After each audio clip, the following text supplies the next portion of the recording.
right. So starting off. So according to James Clear, he says, and this is something, so the main theories that he has propounded in the book are actually built on the work of a lot of other psychologists, in particular behavioral psychologists like Pavlov, Skinner, etc. But James Clear obviously has gone a few steps forward, and like in his words, he's standing on the shoulders of giants, and what we are doing today is just enjoying the fruits of labor done by the other people and using it to improve and build on our lifestyles, our habits, to say. So the reason why, according to James Clear, habits are important is because as human beings, we love routines. We like patterns. We like to do things in a systematic way. So say, for example, some of you will probably relate with this. So if you, when you go into the shower in the morning, when you go to have a bath, there is a systematic way, right? You put your clothes in a place, towel in a place. There's a systematic process. Even when you go to brush or when you get into the car take the car out of the parking, there is a routine that most of us follow. It's not that today we'll say, oh, okay, let me decide today which toothpaste I'm going to use, or let me see whether I'll start with gear one or first reverse. It's a pattern. We automatically slip into this pattern and habit without even thinking.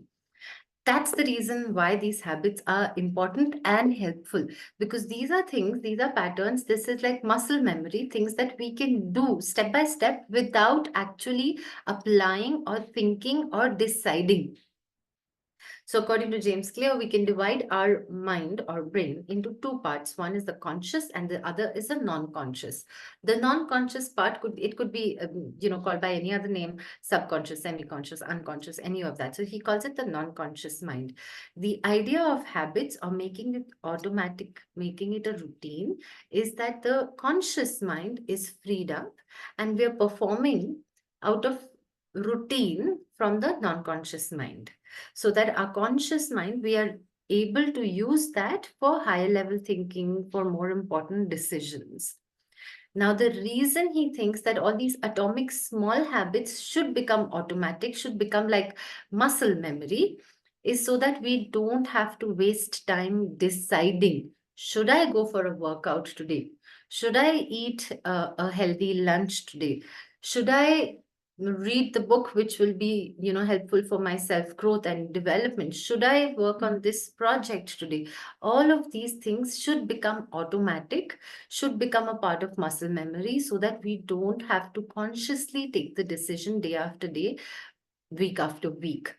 And these small habits, as they become part of routine, they will yield results. So the first day you do it, or the fifth day you do it, or the 10th day you do it, you don't feel really much better. Say, for example, if we start exercising, the first day I exercise, I'm probably going to feel exhausted, tired, and think that I never want to do it again. The fifth day might be a little better, but I'm still not going to be losing weight. I'm still not going to suddenly develop muscle mass. I'm still not going to feel any, considerably fitter. The results will come over a period of time. But that is what these habits do. Over a period of time, they show us results. They show us self-improvement. So according to James Clear, and I'm quoting here, he says that your outcomes are a lagging measure of your habits. Where I want to be in future is going to be the result of the habits or the effort that I put in today. Your net worth is a lagging measure of your financial habits. Your weight is a lagging measure of your eating habits. Your knowledge is a lagging measure of your learning habits. And clutter, for example, is a lagging measure of your cleaning habits. You become or you get what you repeat. It becomes a cycle, it becomes a pattern. And that is why these small habits, the atomic habits, the ones that are the building blocks of our identity, are important, because fix them and the larger picture will automatically fix itself. A lot of times, though, what happens is, one second. Can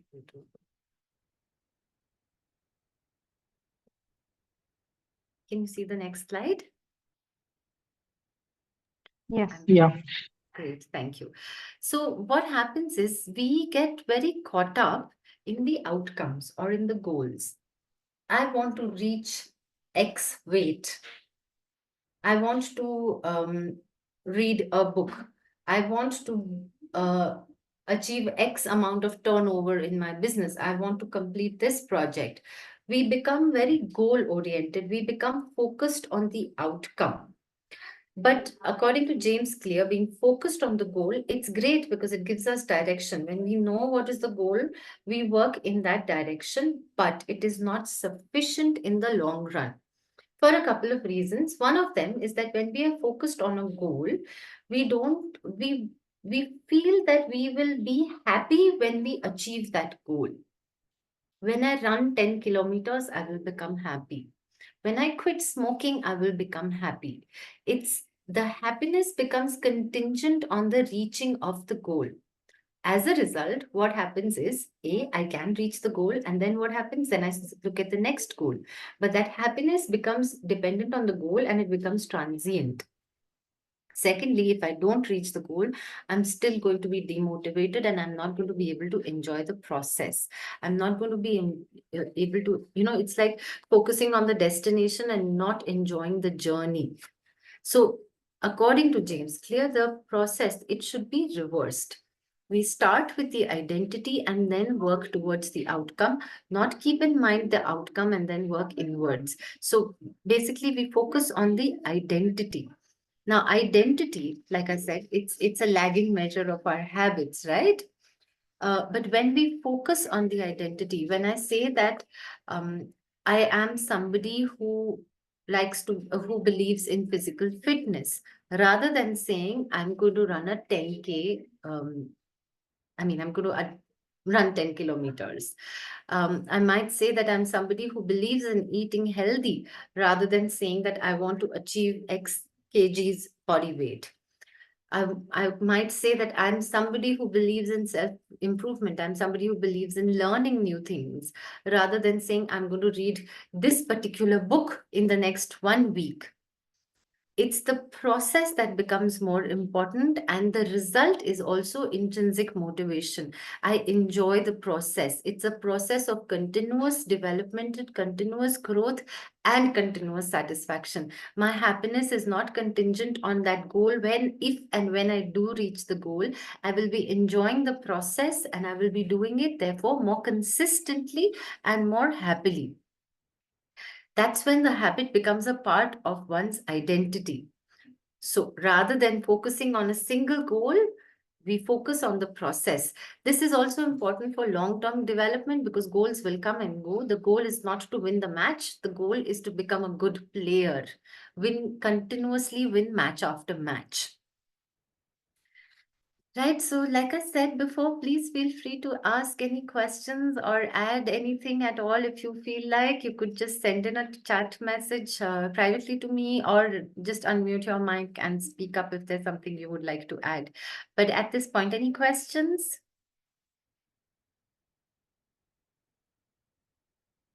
All right, then moving forward.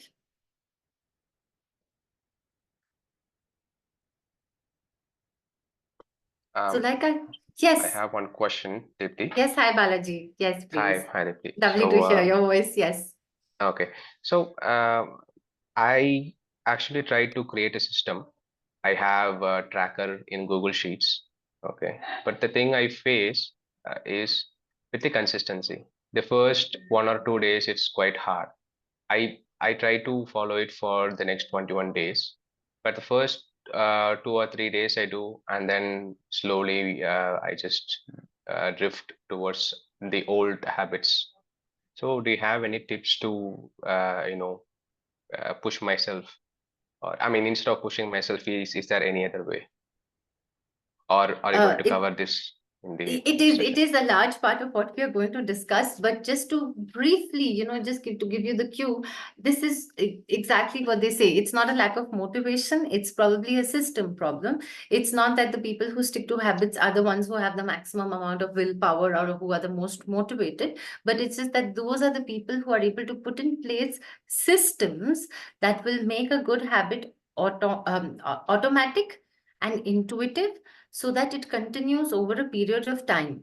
So perhaps what we need to do is look at the systems approach, that what can be done, minor changes in the systems that will make it more likely for you to stick with the habit rather than it, sort of dissipating over a couple of days. Balaji, if it's all right with you, I've made a note of the questions, and at the end of the presentation, if you feel that you would like to discuss some more, we can come back to that. But for now, can I just continue with the topic? And I'm hoping to answer the questions as we go along. Your question. Yes, please. Right, I've made a note of this. So the first thing is that it's not a willpower problem, but we'll see how to fix the system as we go ahead. Right, so in the book, James Clear talks about the loop, the habit loop, and he says that there are four things that happen. Now, if any of you have studied psychology or have read about Skinner or Pavlov, there the cycle was cue, response, reward. James Clear adds a craving here. So the first one is obviously the cue, which is an environmental trigger, something that reminds me of something that I want to do. So taking a negative habit, for example, somebody who's smoking, the cue could be looking at a box of cigarette. The cue could be the time of day. The cue could be finishing lunch, because those are the times when the person typically smokes. Right, so that the cue could be visual, it could be something that you see, or the cue could just be, based on the pattern, based on the habit, a time of day. The cue is the trigger. The craving is what happens in our mind that makes us want it. The time is 5:15. I want to have a cigarette because I smoke at 5:15 every day. Because it makes me feel less stressed. It makes me feel like I'm doing, just 5 minutes of a break or relaxation. That's the craving part. The response is the behavior of actually having the cigarette, and the reward is the transient feeling of being stress free or feeling good or feeling stimulated as a result of the nicotine. I'm taking this as an example because it's just a simple example, but the same pattern can be applied in most other behaviors. You see a cookie, you feel like eating it, you eat it, and then you feel good after having that sugar. So the cue, craving, response, reward cycle continues. And in terms of building new habits or in terms of breaking bad old habits, the way to capitalize on these four cues are the four laws of behavior change that he writes about, which is what we're going to discuss today. Now, if you look at it, it's connected to to the loop. There's the cue and there's the craving, the response and reward. So the cue is obvious. The craving is to make it attractive, the response is to make it easy, and the reward is to make it satisfying. This applies to whether it is a good new habit that we are trying to build, or whether it's a bad habit that we are trying to break out of. And I will get into the details of each while looking at an example. But before we go any further, can I ask all of you to take just a couple of seconds and think about one identity change that you want to make. What is the identity that you want to build? And therefore, one habit that you would like to either inculcate or a bad habit that you would like to break out of. Can you just reflect for a few seconds, think of one? It doesn't have to be something really marvelous. It could be something very, very simple, and you don't have to tell everybody about it. If you feel comfortable, please go ahead and tell everybody. It might trigger some ideas for the others as well. But if you're not comfortable, it's all right. Just keep it in your mind, just so that when we go through the four laws, we will be able to draw parallels and use it for application.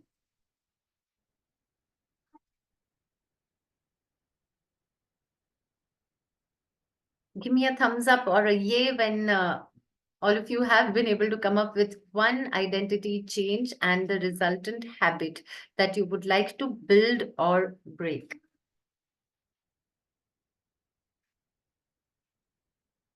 Okay, great. I have somebody who's actually shared it, improving physical health by exercising every day. Wonderful. Thank you.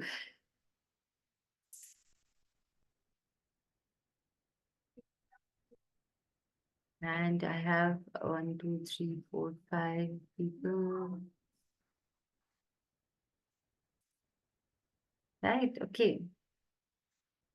Lovely.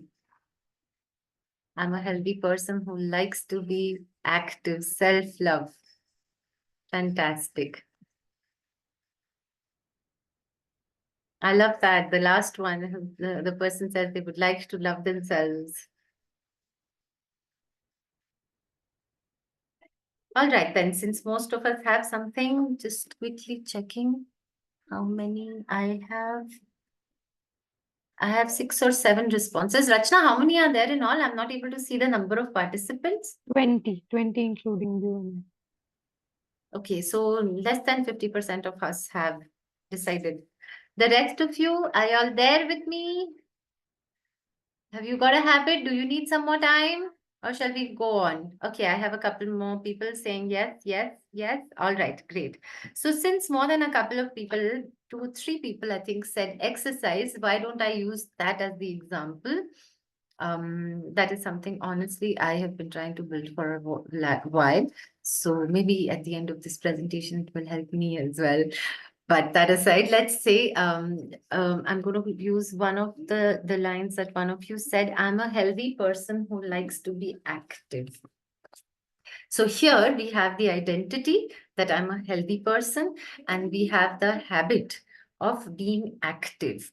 Now let's see how we can apply the 4 laws of behavior change to address the cue, the craving, the response, and the reward, and get into the habit. I will also take up some of the other examples that people have mentioned from time to time. Now, going back to the first law. So the first law of behavior change says that we need to make it obvious. Now you remember the cue. Like I said, the cue could be a visual one, it could be an intrinsic one, it could be time-based, it could be electronic, it could be an alarm ringing, it could be any of those, but the cue. The idea is to make that new habit that we are trying to inculcate obvious. It should be a it should be an environmental external reminder that is more likely to make me do that. So the first way to do it is to start with a habit scorecard. So how do I fit in the new habit? Where do I fit it in? And how do I make it obvious? I start by doing a very basic level analysis of what I am currently doing. So when I get up in the morning, I brush my teeth, I make my bed, and I go and have a cup of coffee. That could be what I'm doing. When I look at these habits, again, I'm taking a very simplistic view, but I mentioned 5 or 6 things that I do in the morning. Then I try to fit in the new habit where it's going to, into those things. So I also have to look at what I am currently doing, and is what I'm currently doing taking me towards my goal of being active, of being healthy. So again, coming back in the morning, the first thing I do, I brush my teeth, I make my bed, and I go and make myself a cup of coffee. I sit down with the coffee and read the newspaper. Are these habits I'm outlining 4 here, are these habits making me active? Perhaps not. Are they neutral, or are they making me inactive? Once I have this analysis of, okay, this habit is all right, this habit is good, and this habit is not good, then I will be able to make the required change. So I start with the habits scorecard, and then I try and build in my implementation intention, which means I make a clear plan. In the morning, after I brush my teeth and I make my bed, I'm going to go downstairs to the gym and work out for 5 minutes. That's my implementation intention. It is clear. It tells me when, it tells me where, and it tells me what I'm going to do. It could be more specific. It could be like I will do 10 burpees, or it could be that I will run for 10 minutes. It could be I will do stretches, or it could be I will do yoga.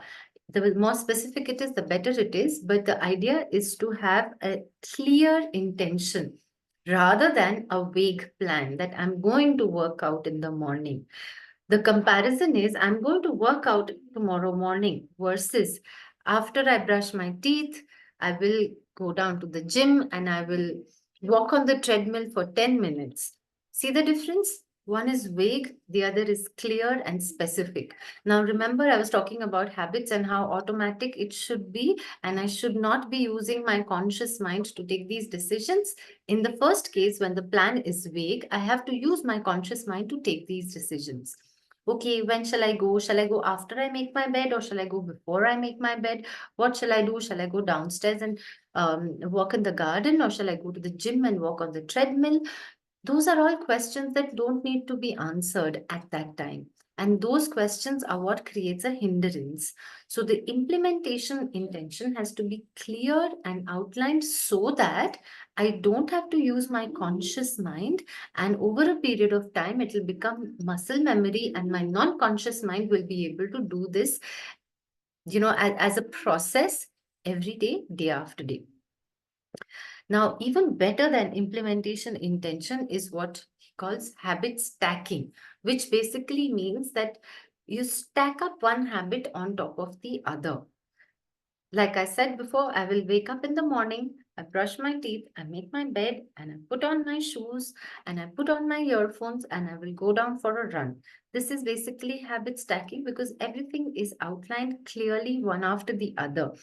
And along with what I'm already doing, I'm incorporating a new habit, breaking it down into smaller steps when I don't have to, again, think. It becomes automatic, it becomes pre programmed. So I'm functioning on autopilot. I know one step after the other.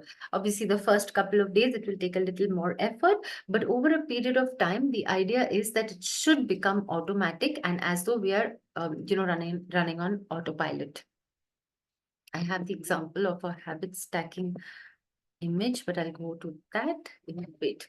Now, another strategy that will help to make the cue obvious is to design the environment, which means, again, taking the example of, let's say, if I have to get up in the morning and go for a run, then the previous night itself, I take out my running shoes, I charge my headphones, and I put it aside. So my environment is designed so that there are visible cues. If I want to learn how to play the violin, it's best if I keep the violin in a visible place. If I keep the violin locked up in the cupboard, it's not going to remind me. It's easy to slip out of my mind. If I want to, let's say, eat healthy, then it's better I buy healthy, I buy fruits and vegetables rather than chips and cookies.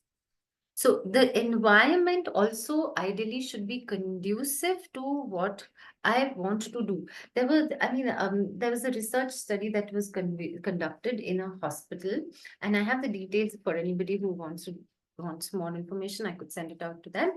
But so they wanted to increase uh, the amount of water people were having as opposed to the amount of juice or soft drinks.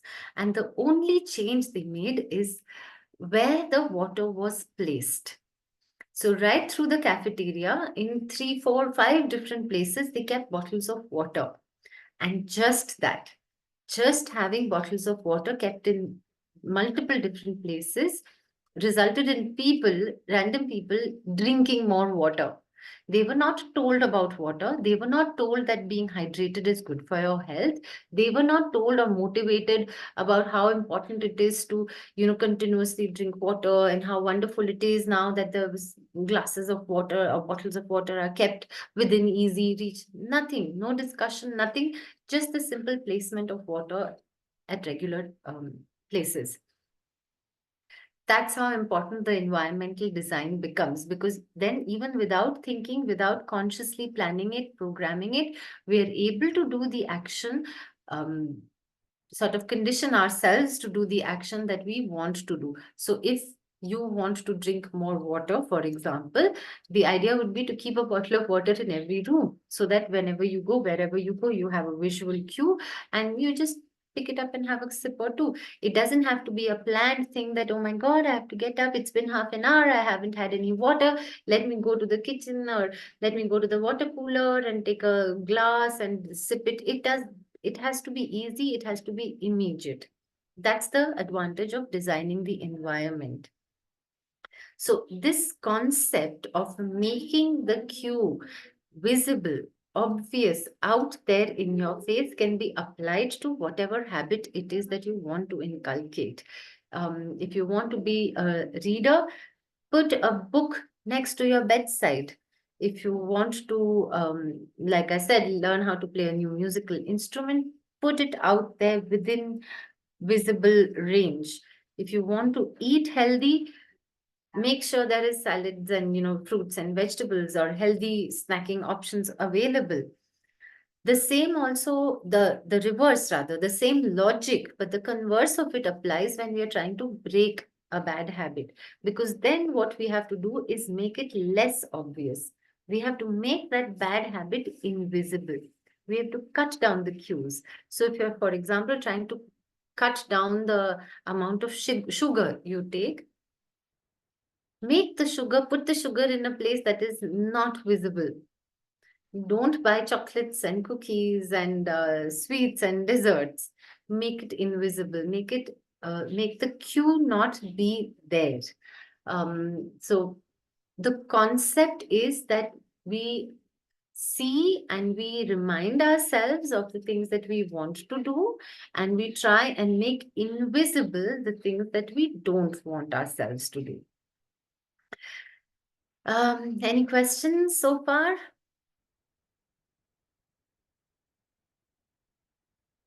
Now, keeping in mind the habit and the identity aspect that I asked all of you to think about before we came to this slide, can you take a second and think about how you could make it, if it's a good habit that you're trying to learn, how could you make it obvious? And if it is a habit that you're trying to break out of, in what ways could you make it less visible? Can you quickly take a minute and think about it? If you feel comfortable, do share it with us. If not, just make a note for it for yourself. Okay, I have somebody asking, what should we do to drop a habit? The first thing is to make that the cue to that habit. So if you are trying to drop a habit, think about what times of the day or what environmental factors act as cues. For example, all right, thank you. Okay, what about reducing? All right. So I have two people who have asked me questions. One person says, how do we drop a bad habit? And the other person has gone on to specify that you want to stop drinking, let's say. So I'm going to put both the questions together. So the one of the things would be to identify what is the cue that triggers that bad habit. Assuming that drinking is the bad habit you want to quit, want to drop, then what are the cues? The cue could be it's a Saturday night. The cue could be my friends are drinking. The cue could be I'm watching a program on TV where somebody is drinking alcohol. So depending on what the cue is, we start with identifying the cue, and then depending on what the cue is, we try and make it invisible. It would be easy for me to say avoid such company, but that's not always practical. What we also need to do is build in and go through the next set of the laws to understand how we can break out of the habit. The first step is to try and make it invisible, to try and avoid the cue as far as possible. So, yeah. No, I do get that. It's not about avoiding it. It's not possible to entirely avoid it, but that's just the first step. That's not the only step. If possible, if you can avoid the cue, make it invisible. If not, there are next steps also, where we will talk more about how we make it harder, how we make it more challenging, how we reward ourselves for not doing the act that we are trying to get out of. All of those steps would be important. It doesn't Avoiding the cue or making the cue invisible is not the be all and end all. If it is possible to avoid the cue, avoid it. If it is not, we look at the other areas also. The second thing is also, when we are trying to quit or drop a bad habit, we also have to start with the reframing or reassessing our mental perspective on it. So instead of saying, I am a smoker who's trying to quit, or I'm an alcoholic, or I'm a social drinker who's trying to quit, we rephrase to say that I don't drink. So the mind frame changes. It's the identity concept, where the identity, my identity is no longer that of a smoker who's trying to quit. My identity is that of a person who does not smoke. And when I start creating that identity and I start creating that label for myself, I will try and live up to that label also. It's the changing of the mental perspective that also is involved. So I know that there are two people at least who've asked about drinking and smoking and getting out of the habits. I know that this is just the first slide, the first step, and this is not the complete answer. But do keep these 2 points in mind. One is change the mental framework, change the identity, and two is, if at all possible, avoid the cue. But let's look at the next step also. This is the habit stacking that I was telling you about earlier, where we try and build on existing habits and go on building, whereas the end of the first habit becomes a cue to the next habit. So the habit is to tie my shoelaces, to put on my running shoes. And I put the shoes out there. I see the shoes and I put it on. That's my response, putting on the shoe. As soon as I have completed putting on the shoe, it becomes a trigger for the next point, which is to go down for a workout. That's the kind of habit stacking. So each process becomes automatic and builds on the others. The second law, which basically says that you have to make the new habit attractive. Now, I'm focusing on the building of the new habit first, and I will come back to the breaking of the bad habit at the end of the slide, of this particular slide, and how we can apply the converse of this law to break a bad habit. The first one is called temptation pairing. So when we are trying to build in a habit which is not something that comes easily, it is not a very desirable habit. A good idea is to pair it with something that I do enjoy, that I do find desirable. So for example, if I enjoy listening to music, and this is something that comes from personal experience. So when I go for a workout, I listen to music that I enjoy. Now, I do not enjoy the workout, but I have paired it with a habit that I do enjoy. That itself becomes sort of a reward while I'm doing the workout. So temptation pairing works quite well, where we can tie in a not so attractive habit with an attractive habit, with something that I look forward to doing, with something that I desire to do together to make it easier for me.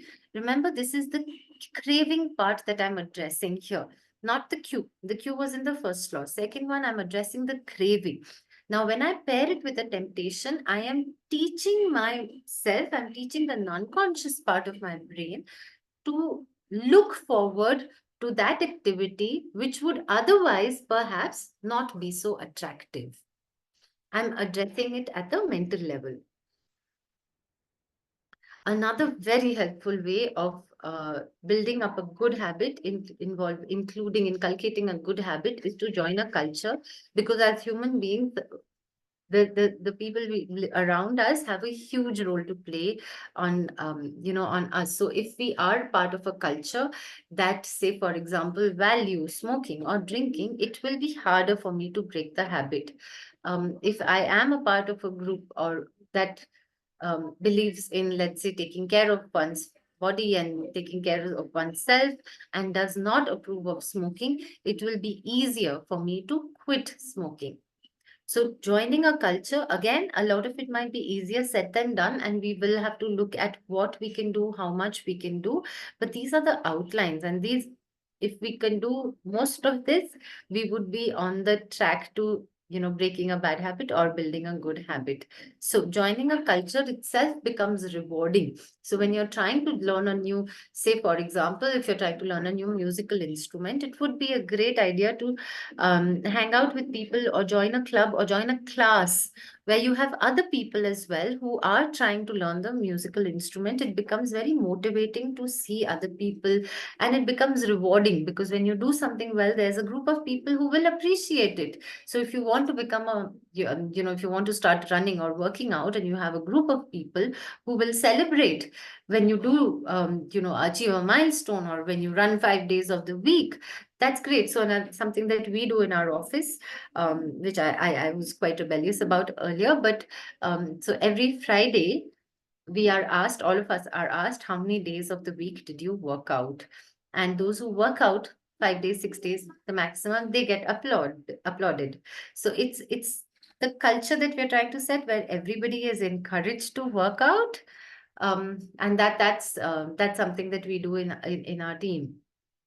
Obviously, if you can do it within the family, find a friends group, find a gym group, find a group of cyclists who enjoy, join a book club, join a musical instrument class, like I said.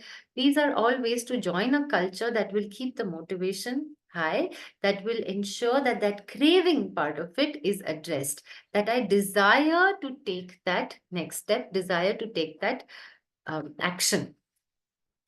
Another helpful thing is to have a motivation ritual. So a ritual, like the word suggests, is something, it's systematic, something that is done time after time, day after day. And it's like, again, going back to the exercise habit, the ritual could be tying my shoelaces, picking up the keys and putting it in my pocket, putting on my headphones, turning on the app, the workout app on my phone. Um, all of these could be a step-by-step ritual. So what happens is I don't have to think or plan about going for a workout. I just have to take the first step, and the next ones will follow through. Remember the habit stacking that I was talking about. It's building on one after the other, so that each step excuse me, becomes sorry, so that each step becomes automatic, and I don't have to think and plan and waste my time thinking about it, because every time I think about it, I'm getting the opportunity to back out. Every time it is, shall I do it or shall I not? There is an option of not doing it. Whereas when it becomes a ritual, when it becomes cyclical, when it becomes a pattern, chances are I will just do it one after the other, without thinking, without too much uh, application of mind. The inversion is to make it unattractive. Now, this is when we are trying to break out of a bad habit. So we make it unattractive. So say, for example, taking the drinking or smoking example that some of you asked about, we try and make it unattractive. We remind ourselves of all the ways in which this habit is not helping us. It is going against the identity that I want to have for myself. I want to be a healthy person, but smoking is making me unhealthy.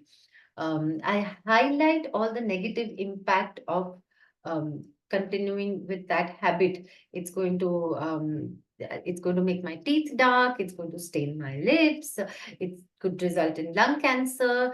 It causes passive smoking for those around me.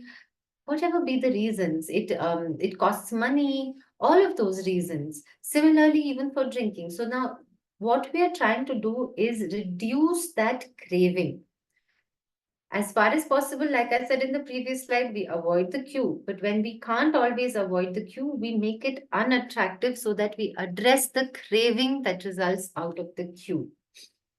So if you're watching a movie and you see the protagonist having a smoke, you remind yourself of all the reasons why it's not good. You make it unattractive. Right? Does that make sense as a second step? Similarly, if you have a group of friends who enjoy drinking, but you're trying to get out of the habit, you make it unattractive. You list down for yourself the points, make it visible, have reminders of why it is not good, so that we address the craving part of it. Again, going back to the joiner culture part, if at all possible, if you could also have a set of friends who will keep you motivated to not drink. This is also the reason why the Alcoholics Anonymous program is such a huge hit, because there's now a culture of people, a group of people. There's a sponsor and there's a friend, and there are people who are in the same boat and who all encourage me to quit drinking. That's the concept of joining a culture. So I get it that you can't really break off friendship with your existing friends just because they like to drink on Saturday nights. But as a as a balance, it might be a good idea to also have a group of friends who will remind you in perhaps on Saturday afternoon that these are the reasons why you should not be drinking so much. So while you go and meet your friends on Saturday, you might still avoid drinking. Does it make sense so far?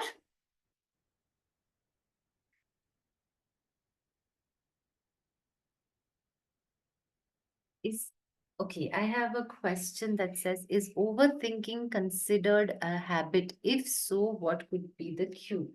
That's a good point, and that's a good question. I suppose overthinking to an extent, if it can I ask you though what you mean by overthinking? Hey, Deep, this is Balaji again. So, Yes. overthinking, I mean thinking about a particular situation, what might happen or what happened already, past or future, and thinking over it again and again of the consequences that it might bring. Okay. Or, I mean, the same thing again and again for hours together. Ruminating over it for hours together to the extent that it interferes in your other activities in life. Yes. In that case, perhaps it's more than just a habit.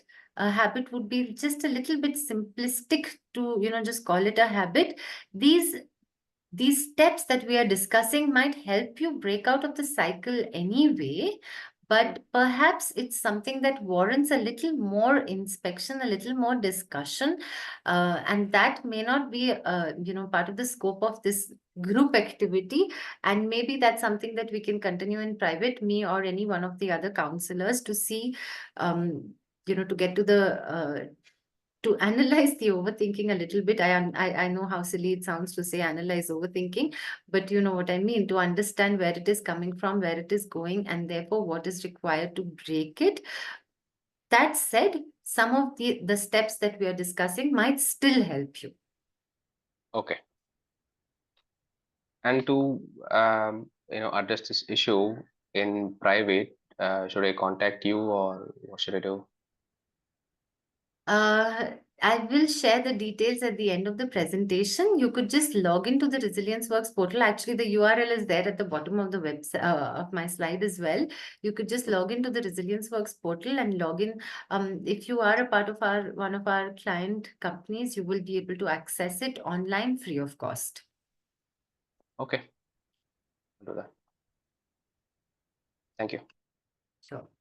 Right. So moving forward, the third law of behavior change, you remember the cue, the craving, the next one is the response. This is where we are actually indulging in that behavior, the action. Now, whether it's learning to play the musical instrument or, working out or reading or not smoking. Avoiding a habit, avoiding an action is also an action. This is where the action happens, the response. And in order for that desired response to happen, it should be the easiest thing for me to do at that current moment. As human beings, we always take the path of least resistance. It's something that has worked well for us over generations, like from Paleolithic ages. We have done, as human beings, we want to conserve energy and do the most efficient, the fastest. It does not make us lazy. It just makes us primed for survival. What Darwin says, that's what makes us fittest. That's what makes us survive. Now, keeping that in mind, we have to capitalize on this inherent instinctive desire to do what is simple, to do what is easy. And therefore, we have to make that desired action simple, easy, not just simple and easy. We have to make it the simplest and the easiest option amongst all the options available right now. There are 1,000 things that will happen to distract us. There are apps of social media on my phone. There are phone calls that will come. There are people who will distract me, disturb me. But if I want to read, I have to make reading the most simplest, intuitive thing for me to do at that time, which means I'll have to start with a plan, right? I'll have to make it the most, I have to reduce friction. So for example, okay, if your gym is 20 minutes away from where you are, it's not likely that you will go there every day. It's a too much of an effort to go work out, to go drive 20 minutes to go to the gym. What do I do to reduce friction? I make workout intuitive right where I am. Either I go to gym on the way to work or on the way back from work so that I don't have to take a detour. It's easy, it's simple, it's automatic.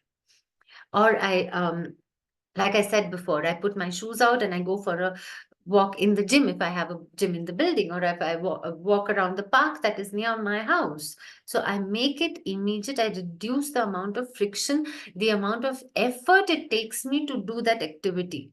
I reduce the chances of me not doing the activity. That is the desired one. And for that, once again, I have to prime the environment in order for that action to become easy. I lay out my workout clothes the previous night itself.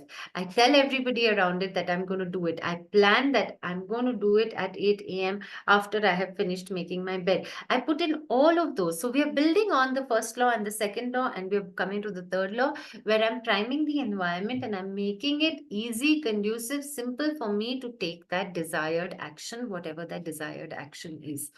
It could also involve switching off my phone and leaving the phone in another room so that I'm not disturbed. It basically means that I cut down distraction, cut down my the options so that I have to do what I want to do, what is the goal, the habit that I'm trying to learn.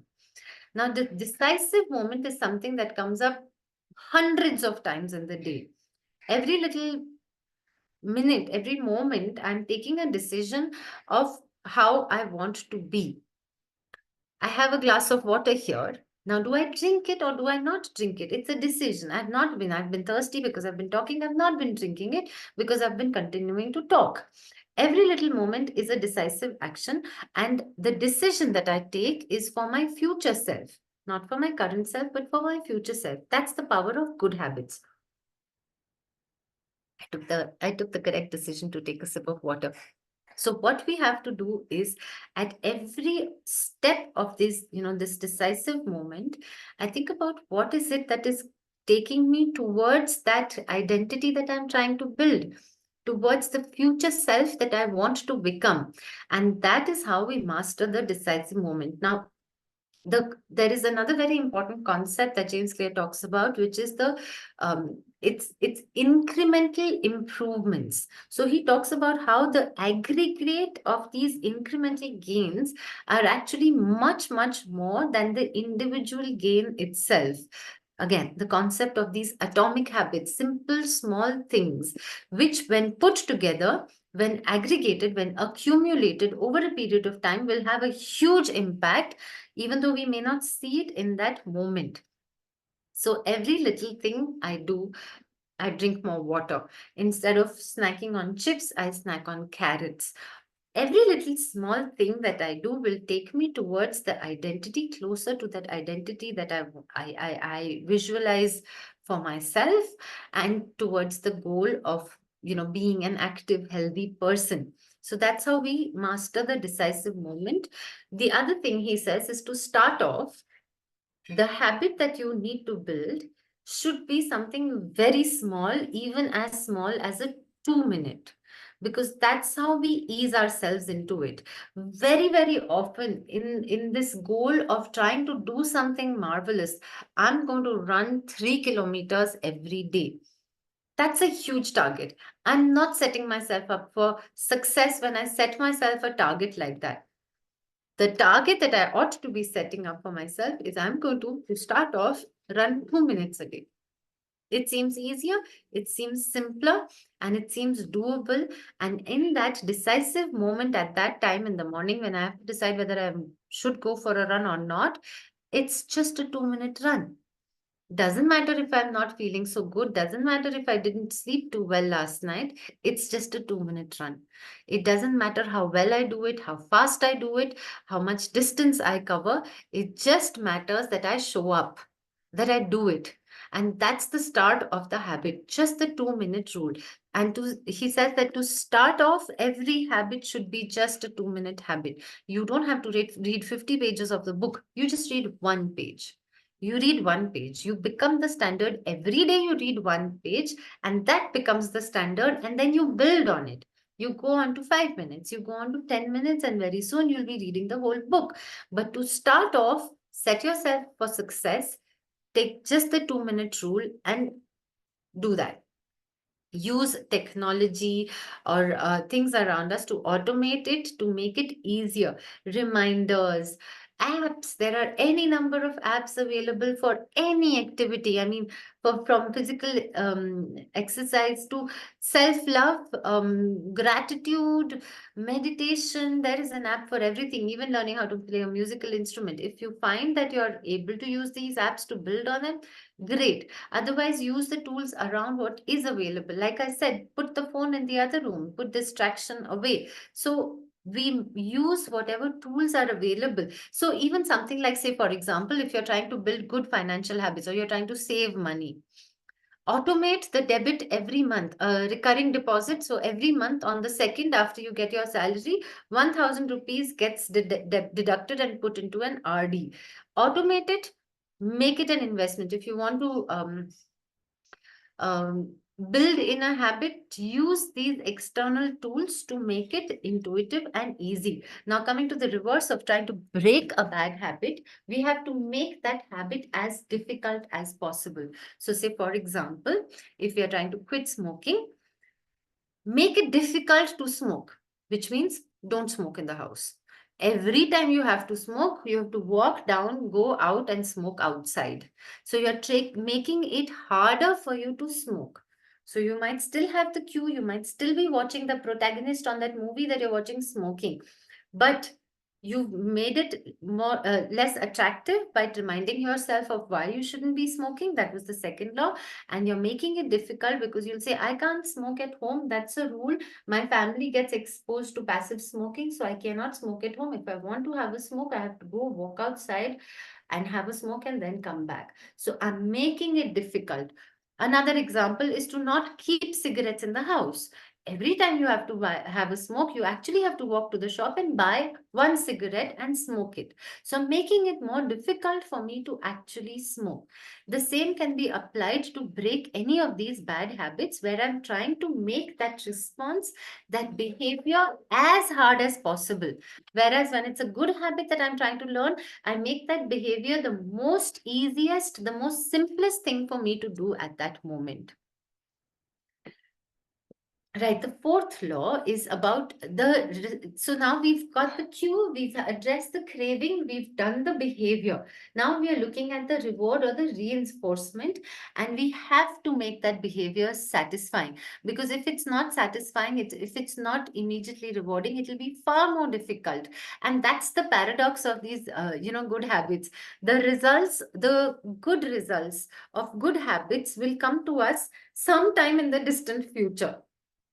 Whereas the satisfaction of a bad habit like smoking comes to us immediately.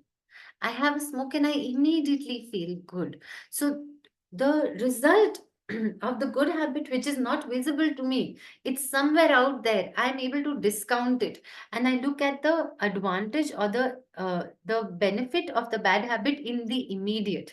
So we have to flip it. We have to reverse it. What we need to do is make sure that the good habit that we're doing gives us a reward, a satisfaction right now, right then and there, and the bad habit that I'm trying to break out of does not give me that satisfaction, or I take that away from.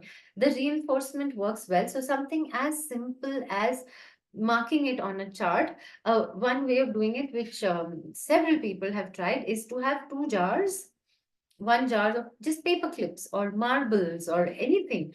And every time you do that desired habit, you move one marble or one paper clip onto the empty jar. So every time you read a page, read a page of the book, you move it. Every time you drink a glass of water, you move a paper clip to this. Every time you work out, every day you work out, you track it. So a habit tracker, or something that gives you a visual reinforcement, a visual pat on the back that you've done something great, that you've stuck to the habit, that also can work as a reinforcement while we wait for the long term reinforcement of, I work out for 3 months and then I will see the results on the scale. But how do I continue working out until 3 months? I give myself these other forms of reinforcement.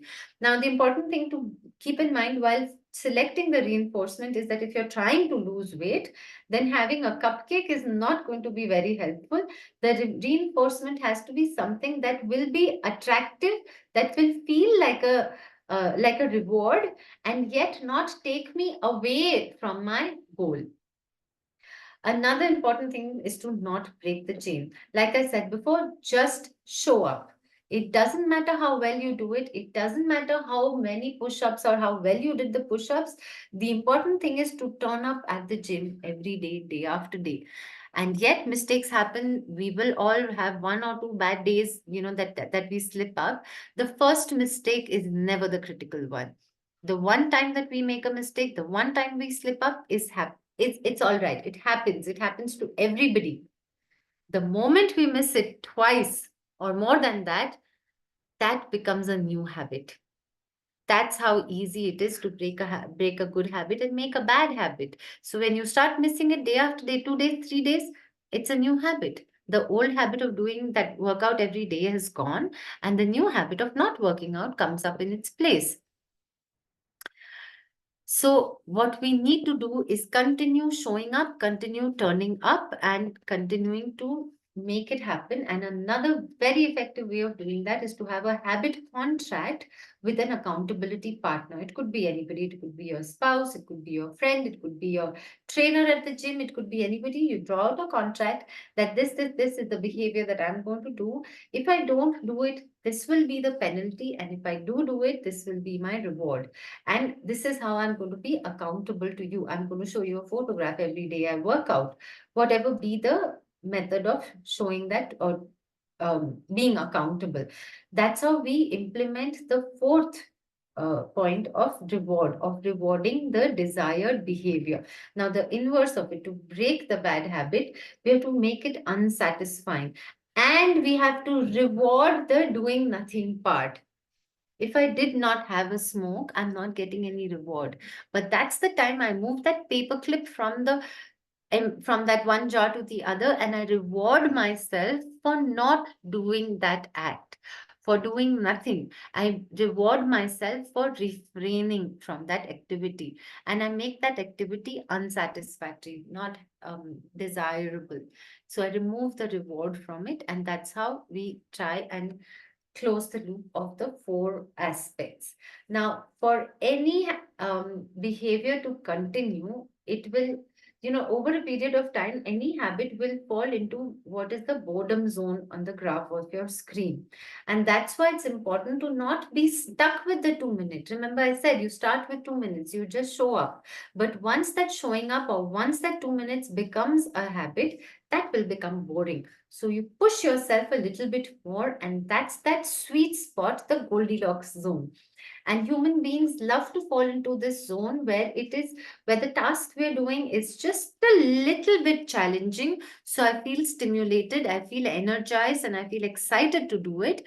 It's not so hard that I fail, and it's not so easy that I get bored. It's in that sweet spot. And keep in mind that there are no numerical values on that graph. So where that sweet spot is varies for you and me. If for me right now, that sweet spot is running 1 kilometer a day, For you, running 5 kilometers a day could be that sweet spot. But once that 1 kilometer or that 5 kilometer becomes a habit and it becomes boring, you push yourself to go to the next round. You build on it so that you're consistently in that sweet spot. And that's how we also master not just a habit, we master a skill. Now, Balaji, I think you had also said something about practicing a habit for 21 days. Yes. According to James Clear, there is no clear-cut demarcation of 30 days, 21 days, 2 days. Like what he says, it's the number of repetitions that forms the habit. You could do that activity 100 times a day and it will become over a period of 1 week, it will become a habit. Or you could do it one time a day and it will take maybe 3 months to become a habit. So it's the number of repetitions, not just the period of time lapse, that makes it a habit. And the idea is not just to get stuck with one habit, but to go on building on it. And that's how we master a skill. It's not just running 1 kilometers or running 3 kilometers. It's a skill that to be active and I build on it. Okay, I'm running every day. The next thing I'm going to do is look at my food habits. Am I eating healthy? I'm going to look at how much water I'm drinking. I'm going to look at how much sleep I'm getting. That's how I build myself to be towards the identity that I envision for myself of being a healthy, active person who takes care of myself. And Got it. that is also why the last part of reflecting and reviewing is important, because it's easy to get complacent. When something becomes a habit, it's easy to get bored and to get out of it. But it is important to review it and to build on it. Is the habit that I started 3 months back, have I reached where I wanted to be? Has it become automatic? What can I do to improve it? Is it taking me towards my goal? Is it helping me to in building? Is it casting a vote in favor of the identity that I envision for myself?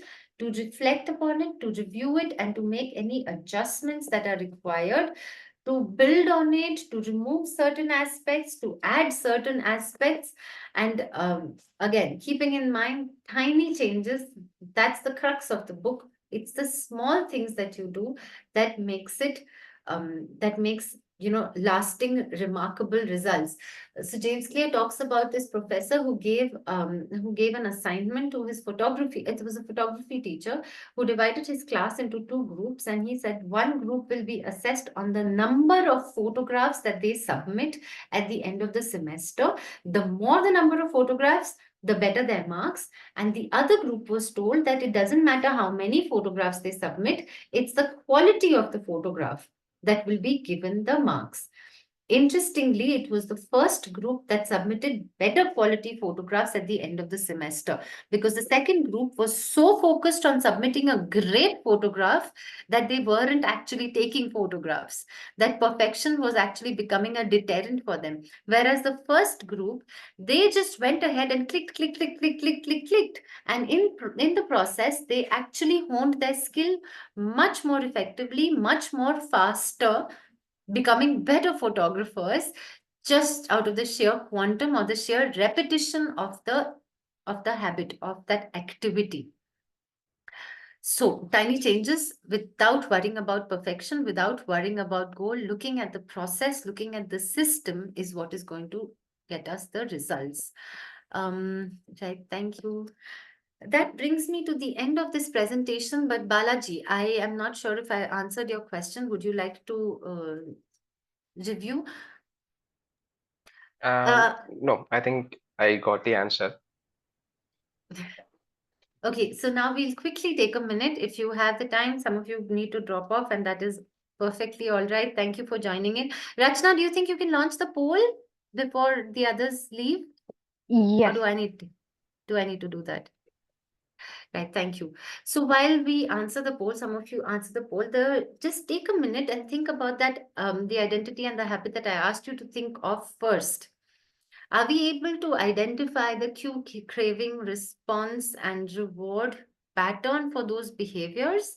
And is there something that you can put in place for each of these 4 areas using the laws of behavior change that we discussed that will make it more likely for the habit to become automatic to become muscle memory.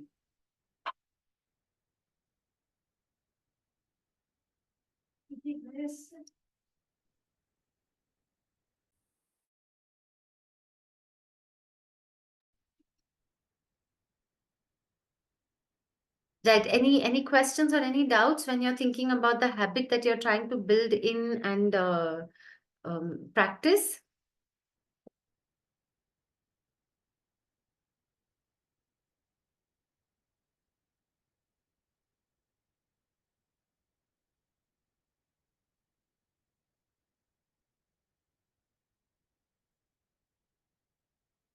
So I assume that all of you had registered for the webinar, which means that we would have your email IDs, and I will send across some resource materials for you to also look at while you know go about practicing it. I would suggest don't put it off till Friday or Monday. Start with it tomorrow itself, today if possible, and implement, put in place the ideas that we talked about, the laws that we talked about, and make it concrete.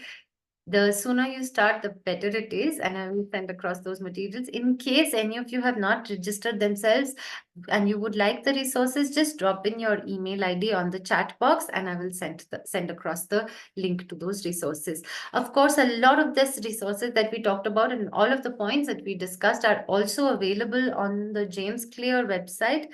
It's jamesclear.com / atomic habits. You could check it out there as well.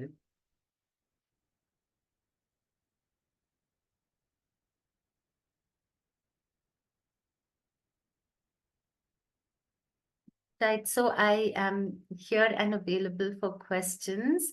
I'm not sure those who asked the question are here or not, but somebody was talking